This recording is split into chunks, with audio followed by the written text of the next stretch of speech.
ஐயனார் துணை சீரியலில் அடுத்த வர எபிசோடில் நம்ம நிலா இருந்துட்டு ராகவை பற்றி நினச்சிக்கிட்டு இருக்காங்க. அதுக்கு அடுத்து தான் நம்ம சோழன் வந்து என்னை மன்னிச்சிடுங்க, நான் ரொம்ப பெரிய தப்பு பண்ணிட்டேன். அவன் அப்படி மெசேஜ் பண்ண உடனே எனக்கு என்ன பண்ணுறதுனே தெரியல. ஏற்கனவே அவனை நீங்கள் அடித்ததுனால நீங்கள் ரொம்ப சந்தோஷப்பட்டீங்க. அதனால் இந்த விஷயத்தையும் உங்ககிட்ட சொல்லி நல்ல நாள் அதுமா உங்கள் மனசை காயப்படுத்தக்கூடாதுன்னு தான் நான் உங்ககிட்ட அந்த விஷயத்த மறைச்சிட்டேன். மற்றபடி நான் வேறு மறைக்கிறதுக்கு எதுவும் இல்லைங்க. நீங்கள் தப்பாக புரிஞ்சுக்கிட்டு இருக்கீங்க. நான் சரியாக தாங்க புரிஞ்சுக்கிட்டு இருக்கேன். அவர் என்னெல்லாம் பேச்சு பேசினாருன்னு தெரியுமா? ஒரு பாஸ்கிட்ட இப்படியா பேசுவாங்கன்னு சொல்லி கேட்டாங்க.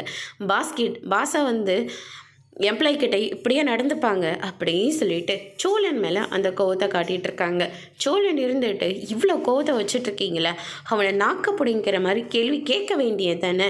அதை விட்டுட்டு இங்கே வந்துட்டு எல்லாருக்கும் கல்யாணம் ஆனால் நான் வீட்டை விட்டு வெளியே போயிடுவேன், நான் தான் உங்களுக்கு டிவோர்ஸ் கொடுக்குறதா சொல்லிட்டு நீங்கள் ஏங்க கஷ்டப்பட்டுக்கிட்டு இருக்கீங்க?